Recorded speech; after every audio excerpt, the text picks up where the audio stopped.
plateforme de stockage de documents en ligne intelligente qui va révolutionner l'administratif qui nous rebute tous. Ça, c'est la vision. Mais du coup, le nom, effectivement, ça commence par super. On a fait le premier pas. Donc ouais, moi c'est Marwan, j'ai 33 ans.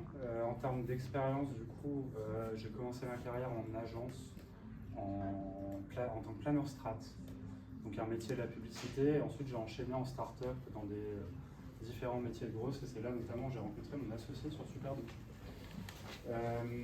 Rapidement, pour vous expliquer ce qu'est Superdocu en quelques mots, on est parti d'un constat, c'est que en France et en Europe aujourd'hui, il y a une énorme galère pour beaucoup d'entreprises qui s'appelle l'obligation de vigilance. En 3 mots, l'obligation de vigilance, c'est quoi? C'est vérifier en fait toutes les personnes avec lesquelles on travaille, être sûr qu'elles sont en règle avec la loi et qu'elles ne sont pas en train de frauder ou de financer le terrorisme. Je résume très simplement, mais donc quand vous créez un compte en banque, quand vous créez un compte sur Lydia, on vous demande votre carte d'identité, justificatif de domicile, etc. Et votre courtier aussi, si demain vous cherchez un appart, va vous demander 1 milliard de documents, vous allez échanger 50 mails, ça va être assez pénible. Et voilà. Et c'est pour ça qu'on a créé Superdocu. Donc en quelques mots, nous l'objectif c'était d'automatiser la collecte des informations et des documents de l'ensemble des personnes avec lesquelles une entreprise travaille, de relancer automatiquement s'il manque quelque chose, si quelque chose expire, d'alerter quand des dossiers sont critiques. Donc vraiment l'objectif, si je dois résumer, c'est d'avoir un dossier administratif complet pour une personne à tout moment et pour la bonne personne. Voilà. Donc ce qu'on a fait en fait, c'est qu'on a créé Superdocu qui est effectivement une plateforme de collecte automatique et de validation de documents et qui a un objectif en fait pour les entreprises, qui a un objectif principal qui est vraiment faire en sorte qu'elles soient conformes, que demain il n'y ait pas l'URSSAF qui vienne taper à la porte en disant salut, ton fournisseur il n'a pas payé son URSSAF, c'est toi qui l'as payé à sa place. Tout simplement. Voilà. Donc en gros on aide les entreprises à garder les dossiers administratifs à jour et assurer leur conformité.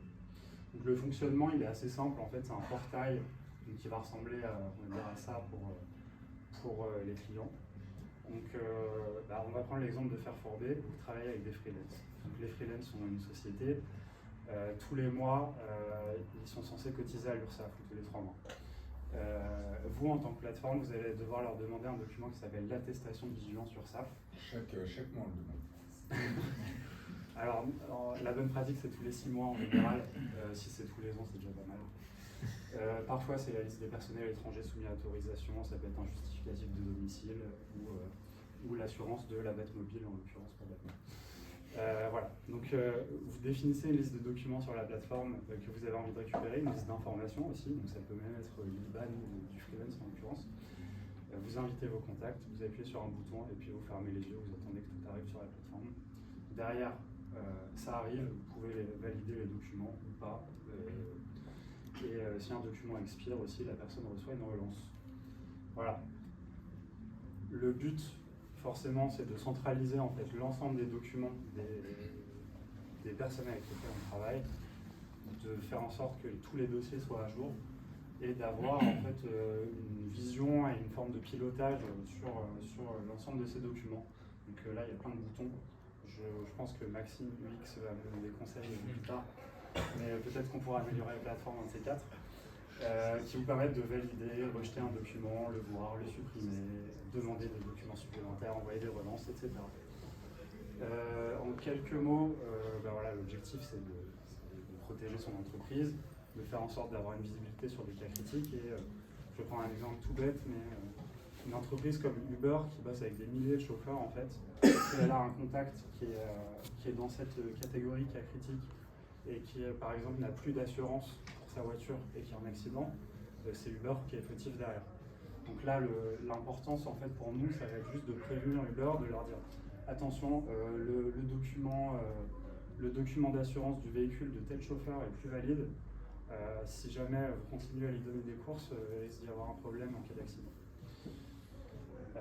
Et voilà. Et puis après, alors Superdocu a intégré en fait à pas mal de logiciels, notamment DocuSign et les Zapier N9 API.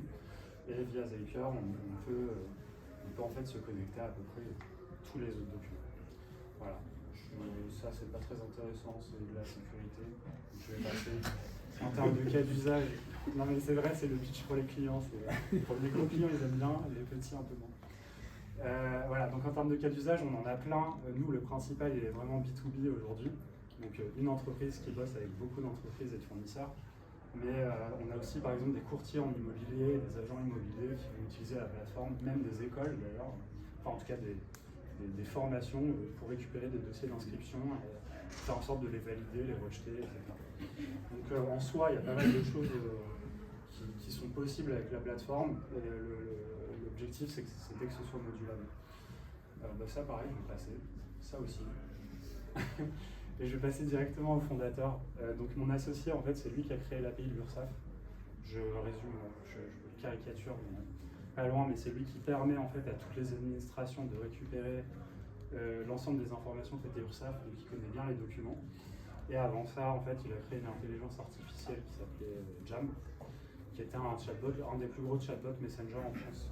Donc voilà, il était CTO de l'entreprise, et moi, en fait, je l'ai rencontré quand j'étais CMO de la même entreprise. Voilà. C'est à peu près tout, donc merci. Si vous avez des questions, je suis à disposition.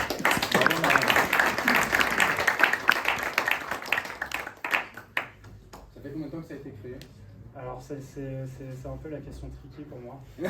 C'est-à-dire qu'on a écrit la première ligne de code au deuxième confinement en 2020, mais on a bossé à peu près un jour par semaine pendant quasi 2 ans. On a commencé à se mettre un peu plus sérieusement il y a 1 an. Et alors en gros, ça veut dire que entre fin 2020, octobre 2020 et avril 2022, on avait 80 boîtes sur la plateforme. Aujourd'hui, on en a 1300. On n'a pas beaucoup qui payent, ça c'est un autre problème, mais si on peut parler monétisation avec certains d'entre vous, je suis chaud. Et voilà. Et on n'a pas levé de fonds, on est ramen rentable entre guillemets, donc on couvre nos coûts et on ne paye pas pour l'instant, mais on essaie de grandir au fur et à mesure. Voilà. Top, super. D'autres questions? C'est quoi le use case le plus saillant aujourd'hui de SuperDocu? Alors aujourd'hui, nous, c'est un cas d'usage qui est vraiment très particulier, c'est celui des commissionnaires de transport. Ouais. Donc type Uber en fait, ou Beach, en l'occurrence c'est plus pour du B2B, donc ça va être un commissionnaire de transport, c'est une personne qui peut donner des ordres de transport à d'autres sociétés avec lesquelles elle travaille. Donc Uber, c'est ce qu'ils font avec leurs chauffeurs VTC, mais il y a d'autres entreprises comme Trusk par exemple ou Supervan qui font la même chose avec des déménageurs, ou en tout cas des sociétés de transport qui ont des camions. Et en fait, l'obligation de vigilance est ultra forte pour eux, ils sont hyper regardés, et s'il y a un souci en fait côté assurance notamment, ça peut être très très compliqué pour ces entreprises-là. Donc elles font très attention, et d'ailleurs en termes d'usage aujourd'hui sur notre plateforme, c'est quasi 70% des dossiers qu'on a collectés, c'est les chauffeurs. Voilà. Ça tombe bien, tu as la chance d'avoir quelqu'un qui travaille chez Groupe 4 qui est un transporteur, juste là. Et on avait aussi quelqu'un de chez AGL qui est la partie de Bolloré qui a été vendue à MSC dernièrement. Et je le vois pas. Je sais pas si il revient. Hein? Il revient. Voilà, donc tu